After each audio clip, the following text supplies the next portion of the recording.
बिस्मिल्लाहिर्रहमानिर्रहीम। अस्सलाम वालेकुम डियर स्टूडेंट्स, कैसे हैं आप सब। उम्मीद है कि आप सब खैरियत से होंगे। 10th बायोलॉजी के हवाले से आज हमारा लेक्चर नंबर है 6। टॉपिक है हमारा रेस्पिरेटरी डिसऑर्डर। रेस्पिरेटरी डिसऑर्डर्स क्या होते हैं? वो तमाम प्रॉब्लम्स या वो तमाम मसाइल जो हमारे सांस लेने के मुतालिक हों, तो ऐसे तमाम प्रॉब्लम्स को हम नाम देते हैं रेस्पिरेटरी डिसऑर्डर्स। तो इनमें सबसे पहला जो आज डिस्कस करने जा रहे हैं वो है bronchitis. What is bronchitis? It is the inflammation of the bronchi or bronchioles. Bronchi या ब्रोंक्यूल्स की में अगर इन्फ्लेमेशन हो जाए, इन्फ्लेमेशन क्या है? सोजश पैदा हो जाना, स्वेल हो जाना, ये सारा कुछ इसमें शामिल है। तो अगर ब्रोंकाई या ब्रोंक्यूल्स में इन्फ्लेमेशन पैदा हो जाए तो इससे नाम देते हैं हम ब्रोंकाइटिस का। ब्रोंकाई क्या है, ब्रोंक्यूल्स क्या है, ये लास्ट टाइम हमने लेक्चर में डिस्कस किया था। अब भी मैं आपको इसकी एक डायग्राम दिखा देता हूँ जिसमें आपको वाज़ेह हो जाएगा कि ब्रोंकाई और ब्रोंक्यूल्स क्या होते हैं। ज़रा इस डायग्राम को गौर से देखिए। ये हैं हमारे ब्रोंकाई, लेफ़्ट राइट, जो कि ये ट्रैकिया डिवाइड होता था, और इसके बाद ये बारीक बारीक जो ट्यूब्स हैं इन्हें हम नाम देते हैं ब्रोंक्यूल्स का।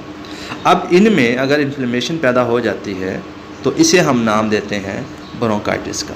अच्छा, इसमें अब होगा क्या वो हम डिस्कस करते हैं कि it results in excessive secretions of mucus into the tube. वो ये जो बारीक ट्यूब्स हैं, चाहे वो ब्रोंकाई की हो या ब्रोंक्यूल्स की हो, इसमें क्या भर जाता है? म्यूकस भर जाता है। और जैसे ही म्यूकस भरेगा तो इसमें क्या होगा? स्वेलिंग पैदा हो जाएगी, यानी कि वो सूज जाएंगी, स्वेल हो जाएंगी, और रास्ता जो है सांस पास करने का वो बारीक सा रास्ता बन जाता है। अब ये डायग्राम को ज़रा गौर से देखें। ये हमारे सपोज एक दिखाई हुई है ब्रोंकाई, तो ये एक फाइन सा रास्ता है जिसमें एयर इजीली पास हो सकती है। लेकिन जैसे ही ब्रोंकाइटिस का ये शिकार होते हैं, इन्फ्लेम्ड होते हैं, तो क्या है? स्वेल भी हो गई, म्यूकस भी भर गया, और जो रास्ता है वो बहुत बारीक बन जाता है, नैरो सा रास्ता बन जाता है। तो ये जब इस तरह का सामना करना पड़ता है इन ब्रोंकाई या ब्रोंक्यूल्स का, तो इसे नाम देते हैं ब्रोंकाइटिस का।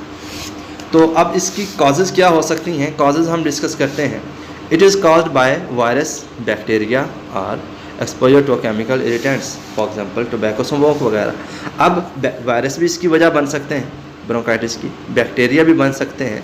वायरस जैसे आजकल कोरोना आया हुआ है या कोविड-19 है, तो ये भी एक्चुअली लंग्स को ही डिस्टर्ब करता है, तो बैक्टीरिया हो गया। या केमिकल जैसे आप स्मोक, इसका टोबैको का यानी कि सिगरेट का धुआं है या गाड़ियों का धुआं, ये सब के सब डिस्टर्ब कर सकते हैं आपके लंग्स को और ब्रोंकाइटिस का की वजह बन सकते हैं। अब हम आते हैं कि हमारे पास इसकी टाइप्स कितनी हैं ब्रोंकाइटिस की। तो दो टाइप्स आमतौर पर डिस्कस की जाती हैं। एक है एक्यूट ब्रोंकाइटिस और दूसरी है chronic bronchitis. Acute mean short time के लिए, ये शॉर्ट टाइम के लिए होती है, और इसमें पेशेंट जो है वो अपने आप को कवर कर लेता है तकरीबन 2 हफ्तों में, यानी कि 15 to 16 डेज़ में ये अपने आप को रिकवर कर लेते हैं पेशेंट नॉर्मल ट्रीटमेंट के बाद। लेकिन क्रॉनिक ब्रोंकाइटिस जो होती है ये लॉन्ग टाइम के लिए होती है, और इसमें तकरीबन उसे टाइम लग जाता है 3 months to 2 years, तकरीबन ये इतना टाइम लगता है, और इसे इसलिए क्रॉनिक कहा जाता है, लंबे अरसे के लिए होती है ये। तो ब्रोंकाइटिस की अब हम आते हैं सिम्टम्स की तरफ कि सिम्टम्स क्या हैं। आमतौर पर खांसी आना यानी कफ होना, सीटी की सूरत में उसकी सांस जब वो लेता है पेशेंट तो आवाज़ निकलती है, उसे बुखार रहता है, सर्दी लगेगी, और सांस लेने में उसे दुश्वारी पैदा होगी, छोटे छोटे सांस लेगा। ख़ास तौर पर जब वो पेशेंट रनिंग करेगा या तेज़ चलेंगे या थोड़ा बहुत कोई भारी काम करेंगे तो उस वक्त उसकी शॉर्टनेस ऑफ ब्रीथ होगी। तो ये थी हमारी ब्रोंकाइटिस। ब्रोंकाइटिस में हमने पढ़ा कि होती क्या है, ब्रोंक्यूल्स या ब्रोंकाइस जो होती हैं उनके इन्फ्लेमेशन उनमें हो जाना, और दूसरा इसकी काजेज़ पढ़ी हमने, टाइप्स डिस्कस कर लिया एक्यूट और क्रॉनिक की, और इसके बाद इसकी सिम्टम्स हमने पढ़ ली कि क्या होती हैं। अब हम आते हैं दूसरा डिसऑर्डर जो है जिसे एम्फीसीमा कहते हैं। ये क्या है? इसमें हम डिस्कस करते हैं कि ये जो है वो एल्वुलाई की डिस्ट्रक्शन हो जाती है। इसमें it is the destruction of the walls of alveoli. Alveoli की वॉल्स जो हैं वो डिस्टर्ब हो जाती हैं, डिस्ट्रक्ट हो जाती हैं, तबाह हो जाती हैं, तोड़ फोड़ का शिकार हो जाती हैं। लेकिन ज़हन में रखना, ब्रोंकाइटिस जो है वो ब्रोंक्यूल्स और ब्रोंकाई या ब्रोंक्यूल्स में इन्फ्लेमेशन पैदा हो जाती है, यानी कि उसके अंदर म्यूकस आ जाएगा, स्वेल हो जाएगा, सोजश पैदा हो जाएगी। लेकिन एम्फीसीमा में अगर हम देखें तो एम्फीसीमा क्या है, एल्वुलाई की जो वॉल्स हैं वो क्या हो जाती हैं? डिस्ट्रक्शन का शिकार हो जाती हैं, तोड़ फोड़ का शिकार हो जाती हैं, और इसमें लंग्स टिश्यू जो हैं वो ब्रेक डाउन हो जाते हैं। Air can not pushed out, और हवा जो है बाहर नहीं निकलती। अब देखें ज़रा डायग्राम में, ये एक नॉर्मल किस्म के हमारे पास एलोलाई हैं, सैक पैकेट्स बने हुए हैं एलोलाई के। अब इसमें इजीली एयर इन भी हो रही है, आउट भी हो रही है, लेकिन जैसे ही एम्फेसिमा अकर होती है तो क्या होगा, देखें ज़रा, ये वॉल जो है ब्लैक कलर की, ये सारी तोड़ फोड़ का शिकार होकर अब ये वाइड एरिया बन जाता है। अब होता क्या है कि जैसे ही हवा यानी एयर इसके इन होगी, लेकिन अब एक्सपेंड होता है लंग्स, आपको पता है जैसे हम इनहेलेशन करते हैं एक्सपेंड होगा। अब एक्सपेंड करने के बाद दोबारा ये कॉन्ट्रैक्ट नहीं होगा जिससे हवा बाहर आ सके।